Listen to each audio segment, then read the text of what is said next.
Welcome to City Week, ladies and gentlemen. Today I'm sitting down with a community activist and TV personality, Mr. Kevin Dunn. Kevin, welcome to the show. I'm glad to be here, man. Thank you so much for the invitation. Well, it's a pleasure to sit down with you. You know, I'm a little nervous having another TV host on my show. So don't outshine me there, Kevin, okay? Okay, I told you I'm gonna let you have this Okay, today. all right. Well, Kevin, we're here today to talk about an event that's coming up in our community that everybody can get involved with. But before we get into that, talking about that, I want to just talk a little bit about Kevin Dunn and who Kevin is and kind of some of the things and the reason why you're kind of doing what you do here in the community. Well, as I was sharing with you a little earlier, well, I'm married to Deborah Dunn. We have 5 kids. We've been married 18 years. Okay. Wife is a great reason on why I'm able to do what I do, because she gives me the support. Because, like I said, I've been laid off like 2 times in the last 20 years. Okay. But needless to say, I became a volunteer at West Georgia Hospice after one of the layoffs. And I knew at that time I had a voice to sing. So I pretty much told myself that I was going to volunteer and sing in the nursing home. Okay. But one morning, I was coming from taking the kids to school from Holly Sand about 13 years ago, and that voice, God's voice, spoke to me and said hospice.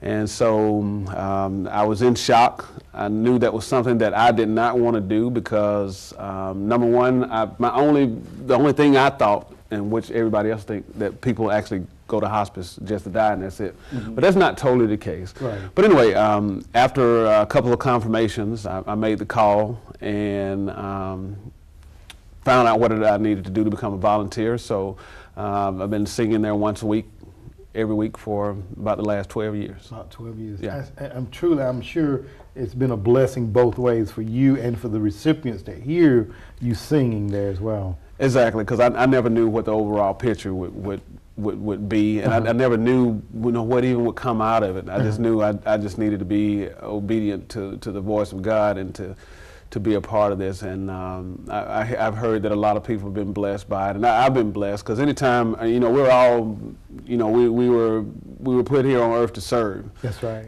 We just need to find out where that niche is, because there's something in all of us that we can serve mankind and make mankind better. Absolutely. Yeah. Absolutely. Well, and I know that, you talk about your wife support and things of that nature. I think your support system goes even further than that. It does. Even before your wife came into the picture, you and I were sharing before you came on. Talk about your parental support and the influence. Yeah, my mom and dad had, it was 81 or 84 years of experience in education. My mom taught English. She was a librarian. My dad was a mathematician, still is. He's 85 now. He's still tutoring kids in mathematics.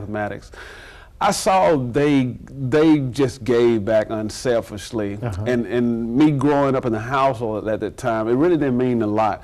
But as I began to get older, and I would see how they would just volunteer their time. My mom would just go and help other people, elderly get groceries, take them shopping, just doing certain things and making herself available. My dad, after a long day of teaching and coaching, taking 8 and 9 kids home on the back of his truck after practice, day in and day out. My dad constantly, after a hard day's work, coming home at the dinner table, student called, Coach Dunn, I need help working out this math problem. And he would put his dinner down and he would go to that phone and politely help them out. And I, like I said, I just saw that. And as I got older, I felt like I wanted to make an impact on people's lives like that as well. And so I'm just thankful to be in this position where God uses my voice to help Absolutely. people out. And and I think the foundation has to start there at home, and then it spreads abroad. It's just like charity starts at home and then it spreads abroad. And we've seen and we see the benefits of your charity being impacting in our community. Yes, sir. Like you say, LaGrange, Hospice LaGrange. And we're here today, we're going to talk about, I think this will be your first opportunity doing a concert for Hospice LaGrange, correct? Yes, sir, it is. It will be held May the 1st, Friday, May the 1st, at the First Baptist Church on the Square in LaGrange, Georgia. This is something I've been wanting to do, I told you, 3 or 4 years, probably the last 5 years, just never got around to it. But because it takes so much work, because I've put on concerts before. I've done an event called Worship Fest. I did like 3 or 4 years, and it takes so much work. But this year, I just felt I had a strong support to help this concert become a reality. Okay. So, like I said, First Baptist Church on the square, they opened their church with welcome arms. And we needed a place that could hold a lot of people. Okay. Because we're expecting a lot of people to come, not from me, but just to join in worship and to make a donation to hospice. And you don't need any tickets. There's no cost to get in. Okay.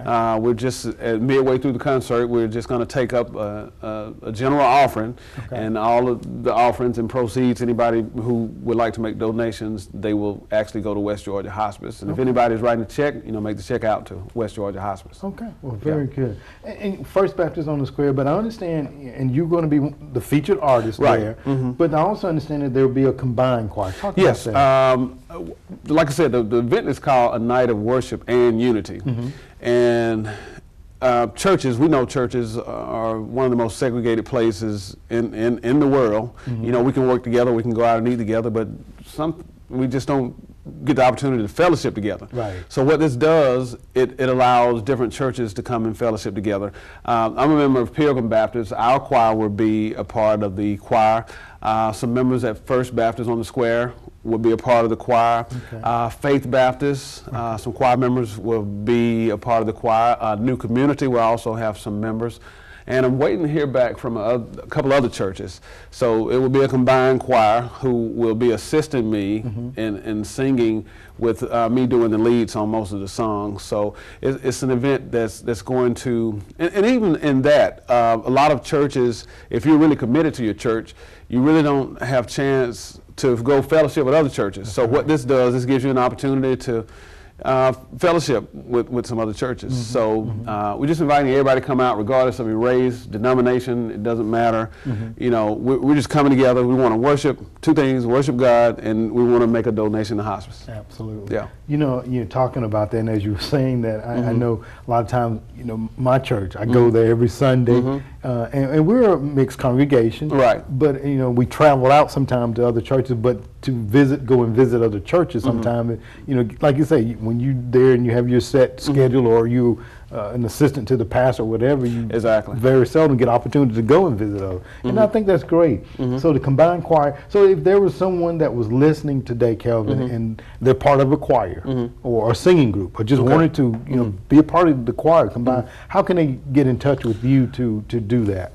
Well, you can give me a call at 706-333-7463, and we're actually trying to keep a limit on that because we have some great sponsors who we're looking to try to feed the choir. The choir is going to come in around 5 or 5:15 on that Friday to rehearse. Because these are 3 universal songs that we're doing that people should be familiar with. And so that's why we just thought it would be a good time. People are so busy, we couldn't have another rehearsal. But the only thing, we just need an accurate count, before April the 24th.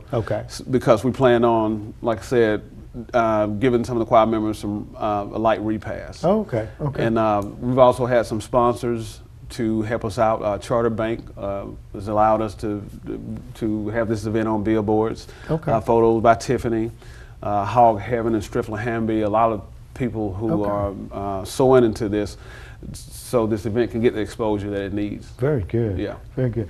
And I did hear you say about midway of the program there will be a love offering. Right.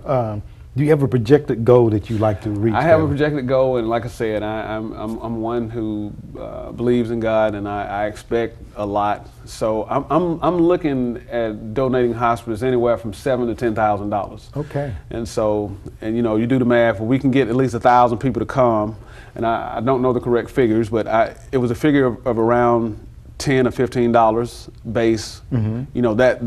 That goal could easily be achieved.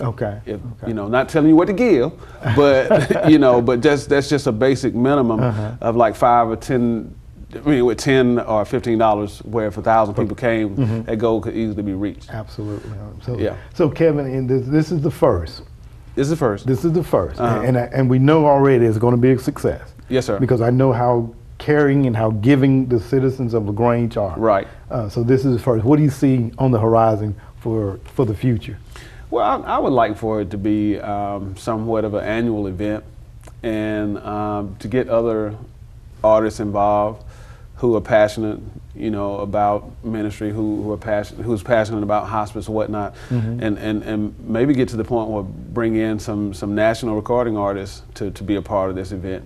Okay. Maybe utilize the new amphitheater or whatnot. I don't know how many people it'll hold or whatnot, but I would like for it to be an annual event where we can make a yearly donation to hospice. Absolutely. Yeah. Well, Kevin, I know that with the passion and the drive that you have for Hospice LaGrange, that the goal will be achieved and exceeded. Yes, sir. I do feel that.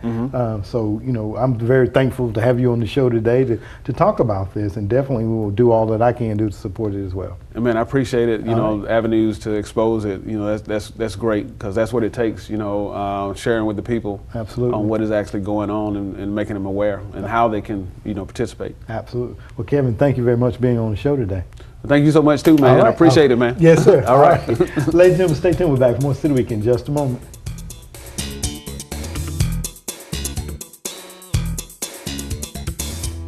Welcome back to City Week, ladies and gentlemen. I am now sitting down with the co-chair for Relay for Life, Lynn Howard from the Parks and Rec. That's Lynn, me. welcome to the show. Hello, thank you. Well, it's always a pleasure to sit down with you, because I know that this is something that's very near and dear to your heart, and you have been involved with it, I think, since the inception of it here in LaGrange, back in 1993. 93 was our first year. Okay, very good. That Relay for Life lasted 24 hours.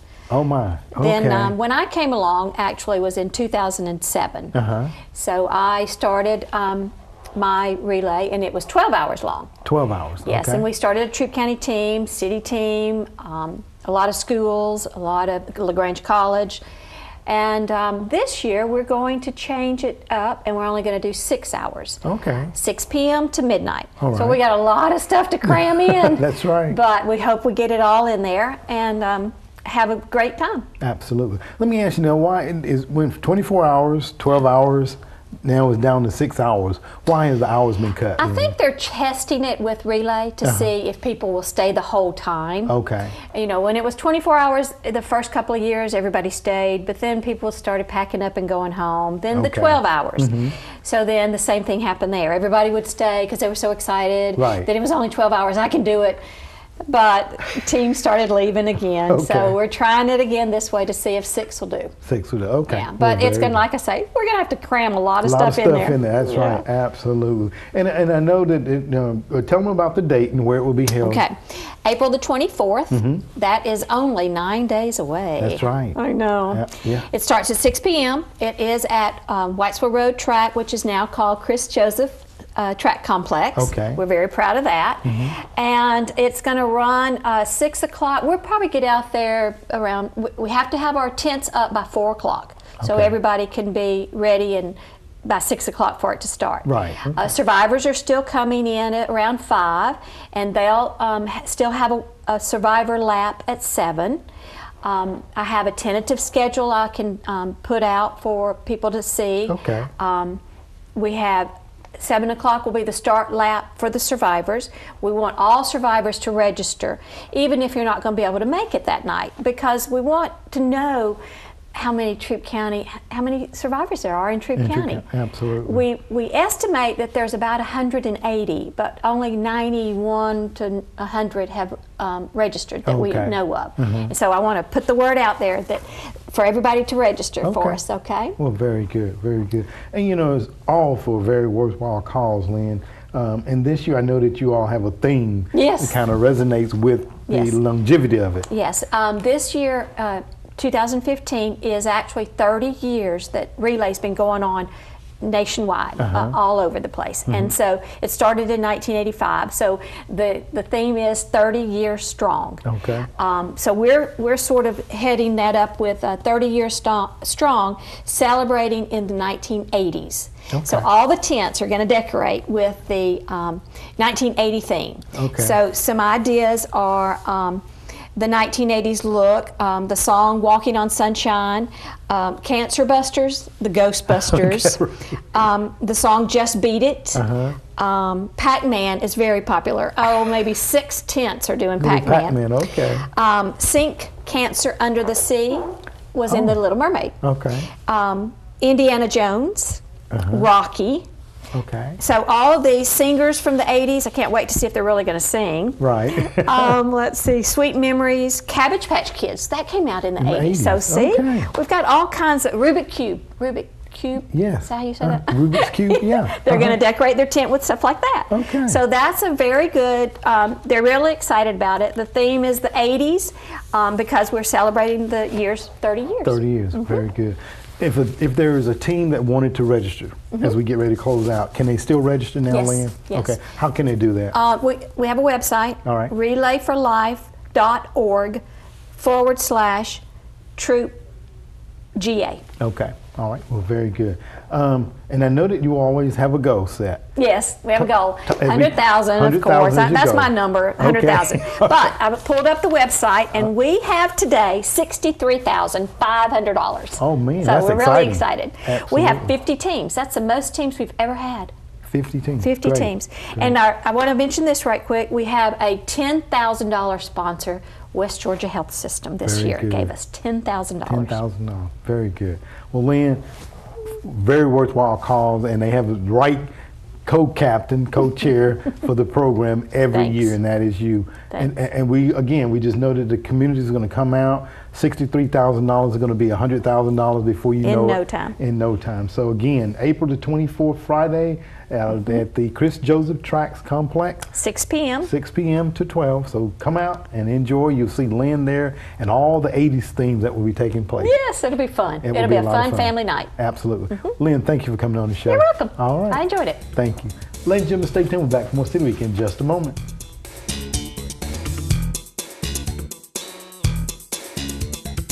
Welcome back, City Week, ladies and gentlemen. Now I'm sitting down with Corporal Wesley Engel from the LaGrange Police Department. Corporal Engel, welcome to the show. Thank you, Alton. It's a pleasure to be here. Yes, sir. Well, it's a pleasure to sit down with you. And we want to talk about something that everybody can get involved with, but hopefully they will at least pay attention to what you have to say today so that they'll become a statistics here. And April is the month that we observe distracted driving. Yes. Distracted driving, everybody always asks, what is distracted driving? Is anything that takes your eyes off the road, your mind off of driving, and your hands off the wheel. And whether it's just on the cell phone, which a lot of people are not aware of the cell phone laws. If you're under 18 years old, you cannot text while you're driving, and you cannot talk on the phone. If you're 18 years or older, you can talk on the phone, but you can't text. Texting is one of our worst culprits.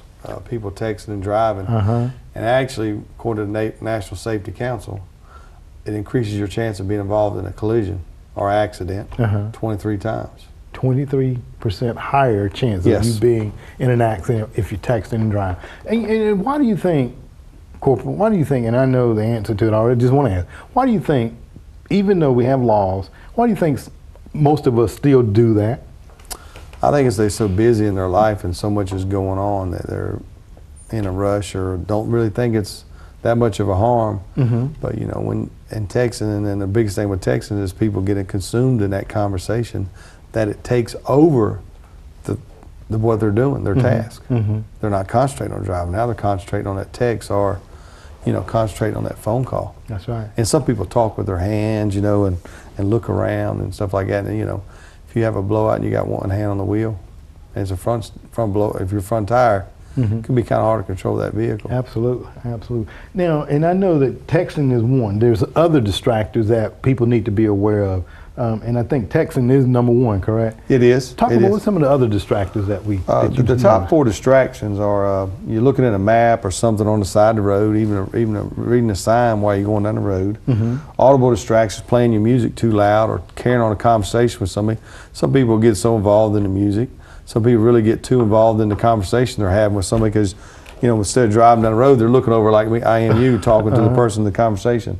And then physical distractions like is answering a phone call or eating. And and one of the mental and cognitive is actually having your mind on what you got to do at work or what you got to do when you get home, or I got to go here, I got to go there, I got to get home at this time, I got this, and it's taking your mind, which is basically keeping your mind off distracted. It's distracting your driving. Absolutely, absolutely. And you know, so many times, you know, and I'm guilty myself sometimes. You know, you're going down the road and you look off, and it only takes a blink. You know, you look off at a sign or something, and the next thing you know, you're hitting the rumble strips on the side of the road there, and you're like, Right. my Lord, you know. And then I think sometimes people want to overcorrect, and that we see that as a result of a lot of accidents. Yes, sir.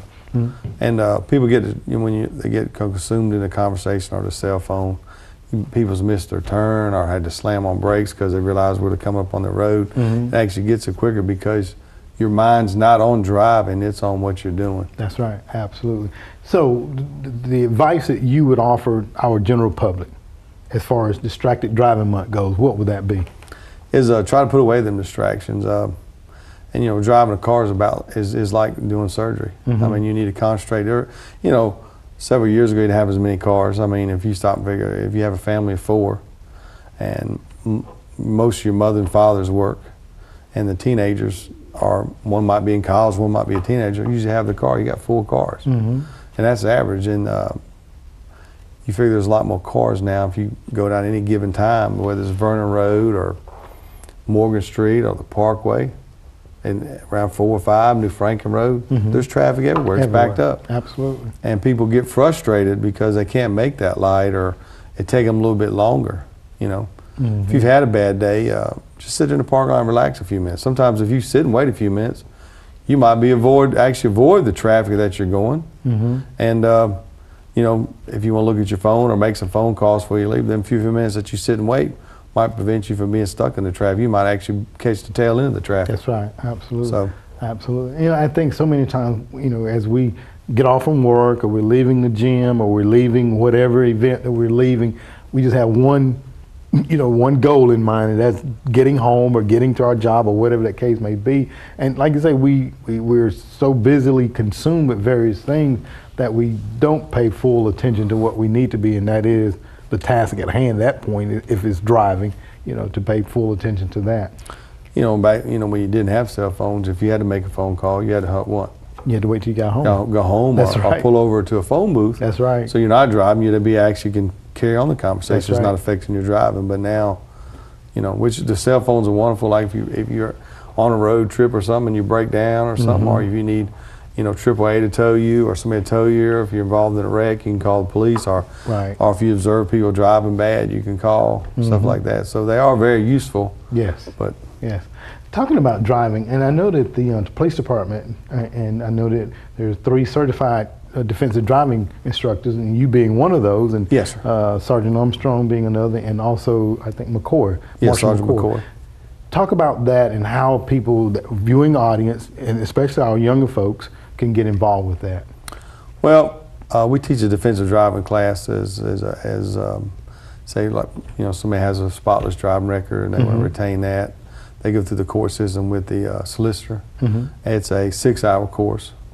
And it's, you know, it's not for points. You know, if you got to get points reduced or points off you for DUI, you got to go to pay for the DUI schools. But we offer the course with the court system, and it helps people with insurance and stuff like that, or if they're involved in an accident, have a spotless driving record. But one person that actually had authority is a solicitor. You know, he knows more about what's going on with that. But it's a good class. I mean, I enjoy teaching, and because there's so much knowledge to put out there. You know, when I went to school, they had like a driving. You went through like driver's ed school. That's right. And now, because of budget and everything, it's kind of like the parents teach them. You know, and people realize that, you know, whoever teaches that person with the permit, if they got a bad driving habit, they'll probably pick it up because they see them driving in it. And, you know, might probably won't be involved in a wreck. As I ride around during the day, I'll see almost collisions. People pull out in front of somebody, or cut them off, or, you know, the light changes are automatically taken off. I mean, a lot of stuff that you do, if you can drive defensively, Right. it's going to, one, save you money, Right. because your insurance is going to be cheaper because you're not involved in a collision, or it's not going to be your fault, and you're not going to get a citation or get pulled or nothing like that. And being a defensive driver is taking them few extra minutes of, and you're basically just trying to prevent from being involved in a collision. You're actually looking for other things that could cause it. Absolutely. So the course is offered on a monthly basis, Corporal? We do it every other month. Every other month, okay. Yes, sir. Okay. If someone was listening and wanted to be involved with that, can you give them a contact number to call? They have to talk to Sergeant Armstrong, which okay, is 883-2603. Okay, very They can good. transfer them to his phone. Okay, very good. There's also a good video out for teenagers that's just starting to learn to drive, and it's called On the Road. It's actually got a distraction of teenagers and stuff when they're first starting to drive out, you know, on their own, get their license, or not with their parents, or driving by themselves. It's at USAAEDfoundation.org. Okay. And it's free. It don't cost nothing. It's just some video information out that people can see, and let their teenagers watch it and see how, you know, everything's on videos now, you know, like YouTube and when people videotape us, it goes viral and stuff. It's a good video. It shows distractions that, you know, when you got a teenager just starting out, which they're not supposed to have no be in a car but immediate family for the first 6 months. That's right. But, you know, teenagers, you know, sometimes tend to don't realize the consequences of getting hurt, or, you know, when you're a teenager, you don't think about all that stuff. That's right. You want your friends to ride with you. Right. And it's a good thing is why they can watch the video and see what could happen. Okay. Well, very good. And give them that website one more time if you don't mind. It's USAAEDfoundation.org. Okay. Very good. So the videos there, and also you all have materials at the police department that I do. We have public can pamphlets stop like by. this that shows distracted driving, that if you want to know some pointers that call and statistics. Okay. And then this is put out by USAA Insurance. And we got another type of distracted driving. We have pamphlets there in the front lobby of the police department. They're free. Okay. They have knowledge about seat belts, truck seat belts, motorcycles, child safety. Everybody always is asking about child safety, and it tells you where's the safest place for your child to be and what the laws are and what kind of seats, you know, the comparison of the seats. And there's, you know, some booster seats feel better to kids, and some booster seats, you know, I mean, they don't work as good as with the child. You know, it's kind of like, you know, like a seat. It kind of, you know, trial fits and error. right there. That's right. So any of them free pamphlets, they're free at the police department in the lobby. They can go in and, you know, get as many as they want. Or, I mean, Okay. I want them to tow the case out. But get what you need. Yeah, right? get what you need to help you out to safely drive through the city of LaGrange. All right. Well, Corporal, I want to thank you for coming on today. And as our viewing audience realize that this month, April, is Distraction Month. So make sure that you don't be distracted as driving. So thank you very much You're welcome, for Al. being on the show. Ladies and gentlemen, stay tuned for more City Week in just a moment.